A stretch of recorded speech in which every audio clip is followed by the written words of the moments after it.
Alexander Cross sat in his car outside the hotel, watching rain pour down in sheets that obscured the city lights. At 41, he had built a technology empire worth billions, but tonight he felt utterly alone. He had just left a company dinner where everyone congratulated him on another successful quarter. Yet he drove away feeling emptier than when he arrived. A sudden knocking on his window startled him, and he looked up to see a young woman standing in the pouring rain. She held a baby wrapped in a blanket against her chest, and her eyes were wide with desperation. Her clothes were soaked through, and she was shaking.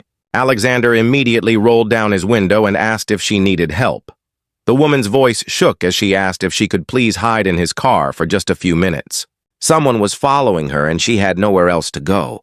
Alexander immediately unlocked the passenger door and told her to get in quickly. The woman climbed into the car with her baby, and Alexander could see she was young, maybe late 20s, with wet blonde hair and eyes that held terror and exhaustion. Alexander asked if she was in immediate danger, and the woman nodded while trying to catch her breath. Her ex-boyfriend had found where she was staying and had been following her for 3 blocks. She had been walking to the bus stop when she noticed him, and she ran without thinking. The baby in her arms was maybe 3 months old and seemed remarkably calm given the circumstances. Alexander locked the doors and offered to call the police, but the woman shook her head quickly. She had a restraining order, but it felt meaningless when her ex kept violating it. She just needed to get somewhere safe. Alexander looked at this frightened woman holding her baby and made a decision that would change both their lives. He introduced himself and asked her name. She said Emma Collins, and her daughter was Lily. Alexander told her he would help her get somewhere truly safe, started the car, and began driving. Emma asked where they were going, her voice still trembling. Alexander explained he owned a hotel nearby and would get her a secure room where no one could bother her. As they drove through rain-soaked streets, Emma began to relax slightly, though still on edge. She apologized for involving a stranger in her problems. Alexander told her firmly she had done exactly the right thing by asking for help. Too many people suffered in silence because they were afraid to reach out. At the hotel, Alexander escorted Emma and Lily through a back entrance to a beautiful suite on the top floor. He ordered room service to bring food, warm towels, and baby supplies. Emma stood overwhelmed, and tears streamed down her face as reality hit her. Alexander assured her she was safe now, and no one could reach her here. Over the next hour, as Emma fed Lily, Alexander listened to her story. She had left her ex-boyfriend when 6 months pregnant because his behavior had become increasingly controlling and frightening. She had moved through shelters and friends' apartments to a small room she rented weekly. She worked part-time as a waitress, but childcare costs ate up most of her income. Her ex had been sending threatening messages for months. Tonight he had found her new address, and she grabbed Lily and ran, leaving behind her few possessions, including her phone and wallet. She had no family to turn to. Alexander told her he would help her build a new start.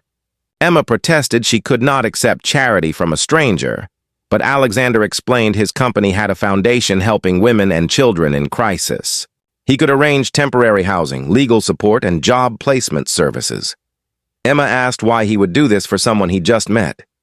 Alexander was quiet before answering honestly. His own mother had been in a similar situation when he was a baby, and a stranger had helped them when no one else would.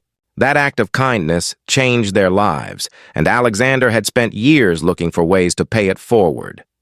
Over following weeks, Alexander kept his promise. He arranged for Emma to stay in a secure apartment with actual security systems. He connected her with lawyers who strengthened her restraining order and pursued stalking charges. He arranged quality childcare so Emma could accept a better job in his company's administrative offices. Alexander checked in regularly, and gradually these check-ins evolved into genuine friendship. Emma proved intelligent, hardworking, and determined to build a stable life for Lily.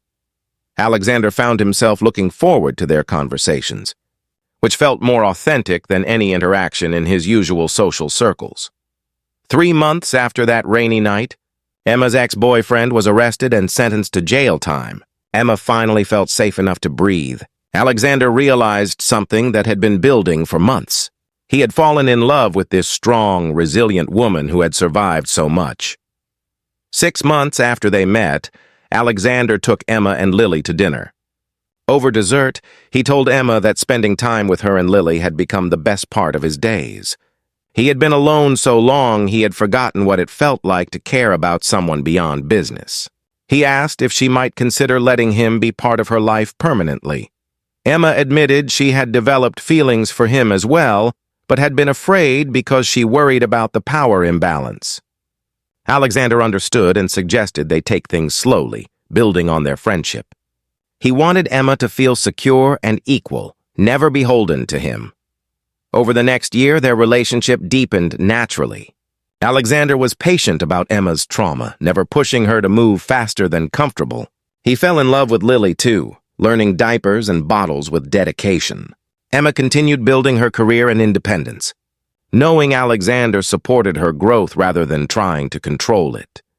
2 years after that rainy night, Alexander proposed to Emma in the same hotel suite where he first brought her to safety. He told her she had saved him just as much as he had helped her. She had shown him what it meant to be brave, resilient, and to build something meaningful from difficult circumstances. Emma said yes through happy tears. They married in a small ceremony surrounded by close friends. Alexander adopted Lily legally, giving her his name and security. They built a life based on mutual respect, genuine love, and understanding they had both been given a second chance. Alexander expanded his foundation's work, helping women in situations like Emma's. Years later, when people asked how they met, Emma would tell about knocking on a stranger's car window in the rain. She would describe how terrified she had been and how this man opened his door without hesitation. Alexander would add it was the luckiest moment of his life, because it brought him the family he always wanted. Their daughter Lily would sometimes ask about that night, and they would tell her the truth appropriately. They explained her mother had been very brave and protected her by asking for help. They taught her that real strength meant reaching out rather than suffering alone, and that the world still had kind people who would help if given the chance. Alexander often thought about that rainy night and how close he had come to driving away before Emma knocked. If he had left even a minute earlier, their paths might never have crossed. Emma would say she had been guided to that specific car at that specific moment, and sometimes angels appeared in unexpected forms. Together they proved that crisis could lead to connection, vulnerability could lead to strength, and asking for help was courage rather than weakness. Sometimes salvation came from unlikely sources, and sometimes a knock on a car window in the rain changed everything. If this story touched your heart, please like, share, and subscribe for more tales of hope and second chances. Leave a comment about a time when a stranger's kindness changed your life.